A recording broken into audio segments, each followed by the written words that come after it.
This is part two of my video critique of Frank Turek responding to a young man questioning him at one of his public events. The young man initially asked Frank if, or Dr. Turek, if God told you to kill your family, would you do that to prove your faith?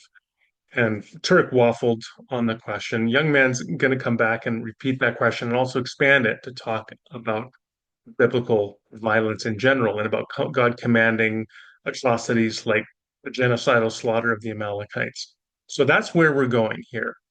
Um, I'm going to go look at maybe about a minute or so of this video and just offer further commentary as we go. I will have a follow-up video, I suspect, after this as well, because there's still a lot more to talk about. But let's join this in progress with Turek talking to the young man and giving him a response. At the So crucifixion. I don't know what I would do, okay? But let me point out, if your friend is an atheist, there's nothing wrong with God doing anything because by atheism, there's no standard of right and wrong anyway. Okay, uh, I'm. This is a frustrating move. This young man did not introduce himself as an atheist or a friend as being an atheist. Frank Turek, however, always does this when he is pressed on his account of biblical morality and the moral atrocities that it commits him to endorsing. He always wants to talk about atheists, and particularly his claim that atheists are committed to either moral nihilism or absolute metaethical subjectivism. And those are patently false claims. There are robust, perfectly defensible, non-theistic accounts of objective morality. Just read the work of Stephen Wielenberg for an example of that.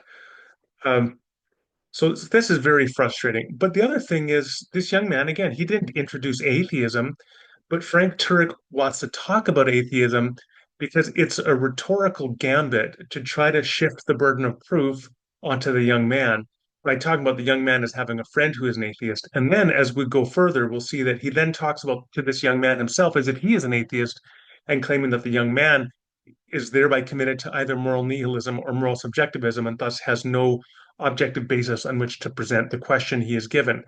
And that is false. The young man did not identify himself as such. It's a false claim about atheistic morality anyway. And a third thing to note is that even if it were true that all atheists were committed to moral nihilism and moral subjectivism, Turek still has to give an account of his understanding of morality on theistic principles and on his interpretation of the Bible. And he is trying to avoid that just by talking about atheism. So in order for you to bring up the objection, you're actually stealing a standard from God in order to try and say God doesn't exist.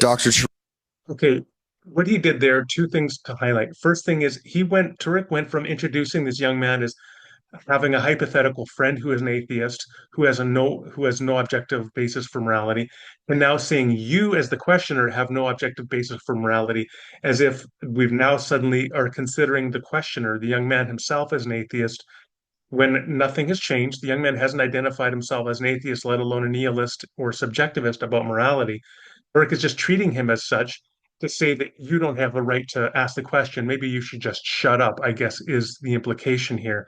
It's a deeply disingenuous approach. The next thing that Turek does here is he says that this young man is stealing from God. Now, this is a book that Turek wrote called Stealing from God, where he uses an acronym, CRIMES, to argue that atheists steal from God. Okay, I'm going to pause the screen share for a moment.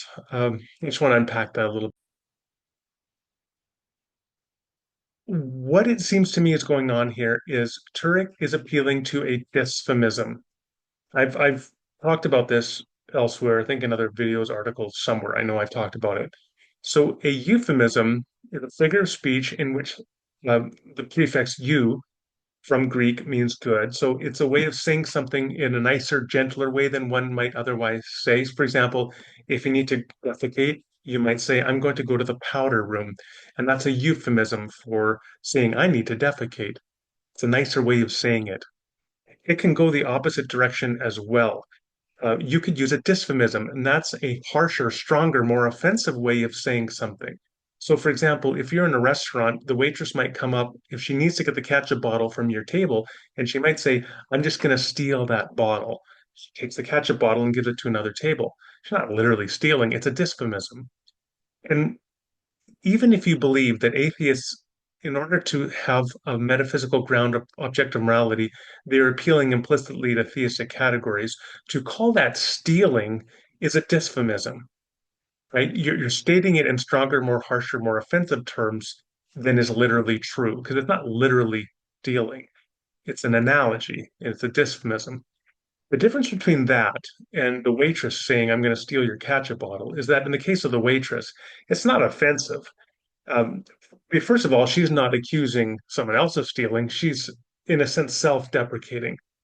And there's also, in terms of the conventions of speech, we recognize what she is doing and understand it as such. But if you are going to accuse somebody else of stealing from God, there's no established convention or a function of self-deprecation when one does that. What one is doing there is adding a moral indictment to that individual, which heightens rhetorically the offense against them. It's completely unnecessary. It's a terrible, terrible way to do apologetics. And yet that's what Turek does here, and what he repeatedly does when he accuses atheists of stealing from God. Only asking if you would murder your wife or children to prove your devotion. It's a simple question. I don't know what would happen. And by the way, when God decides that someone should die, it's not murder for him. Because God kills all of us at some point. And he's the only one that can resurrect us. So we don't have the right to murder people, but God has the right to kill people anytime he wants. He can. Okay, this is a little odd, I'm gonna say. I agree myself that God is meticulously provident. I share that theological framework with Turek, but not every Christian does. And I think it is important to recognize at the outset that there are, for example, Christians who have an open theist understanding of divine providence or a process theist understanding of divine providence, in which God is not meticulously provident over the death of every individual. So this whole conversation wouldn't apply to that subset of Christian theology and accounts of providence. That's something to keep in mind at the outset. The next thing I would want to say is that so for someone who believes God is meticulously provident, what they are committed to is believing that God foreknows from eternity the span of life of every individual and providentially allows people to die due to the secondary causal factors of history, of created history. He allows people to die foreknowing that they will in fact die. But that's different from God directly killing people. I mean, God is described as killing people in places in the Bible. For example, Ananias and Sapphira in Acts chapter 5 is a famous example of that. But that's different from saying God kills everybody. I don't think that that is a proper way to speak in terms of divine providential action. For somebody who believes in meticulous providence, to say that God literally kills everybody. So the only way that that language would in fact then be functioning is, interestingly, as another dysphemism. Although in this case, the dysphemism is a case of apologetic self-harm. Because what Turek is doing is making God look even more barbarous and dangerous and cruel than one might otherwise think if one took offense to meticulous divine providence. Because not only did God allow that child to die of cancer, but God actually killed that child. Now, that is, I think, deeply offensive and problematic language. I think it's also a pastoral disaster to think in those terms. So I'm just befuddled as to the theological ineptitude that would lead one to describe God's providential action of letting people have a finite span of life and to be mortal and to die, to say that that entails that God has killed every individual in human history. He can strike me down today, tomorrow, anytime he wants, and it's completely in his prerogative. God has the right to slaughter the Amalekites down to the last man, woman, and child. God has. Okay, them's fighting words right there. Uh, so this young man has now alluded to 1 Samuel 15:3. Let me just read that verse before we proceed. So this is God speaking, go attack the Amalekites and totally destroy all that belongs to them. Do not spare them, put to death men and women, children and infants, cattle and sheep, camels and donkeys. Now, this verse is surely one of the most problematic verses in the Bible, because in this verse, God is described as directing his people to kill not only men, fighting men, but also women, non combatants, and also children, and also infants, as well as all the animals of those people. The wider context is this is being offered in a sort of sacrificial context. It's a profoundly shocking passage. And the onus is on any Christian apologist to explain what is going on here. What does Turek say? Has the right to take us out anytime we want, because if Christianity is true, men don't really die, we just change location. And God can do that anytime he wants. So thank you. Okay, I just recently talked about this. Turek's apologetics is a string of talking points, and most of them are pretty bad, and this is surely one of the worst. Turek describes killing people as changing their location.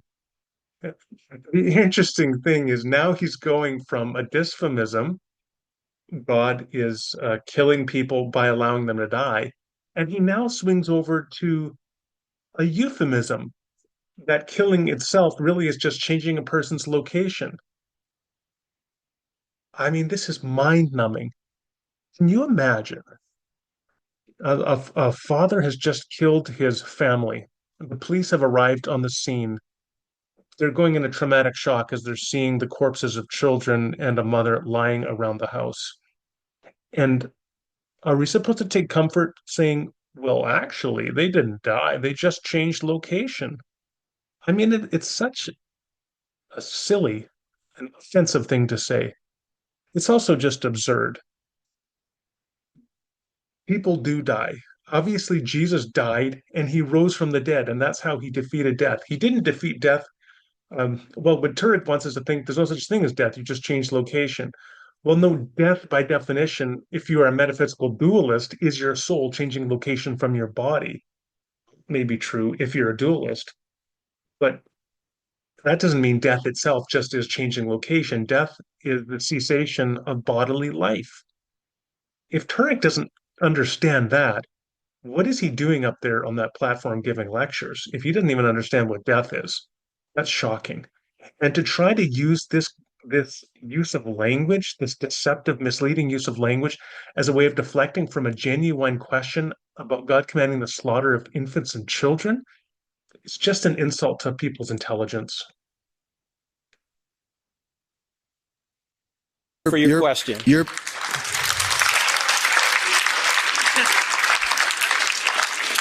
It is stunning to me that massacre and genocide gets applaud in this building. God. Okay, we're going to stop at that point.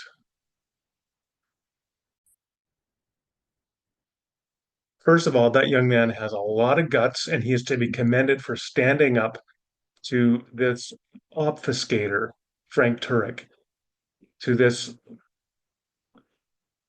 very unscrupulous Christian apologist. But he also deserves he has my respect for calling out an audience that mindlessly applauds a man who just defended the killing of infants and children. Good for this young man. The irony here is that Frank Turek has tried to present this young man as an atheist. I have no idea what his views about God are, but he's tried to present him as an atheist and to present him as himself having no moral foundation. And yet this young man has a better moral compass than Frank Turek and then that whole audience that applauds the killing of infants, small children, and women and men in an indiscriminate genocidal slaughter. This isn't hard.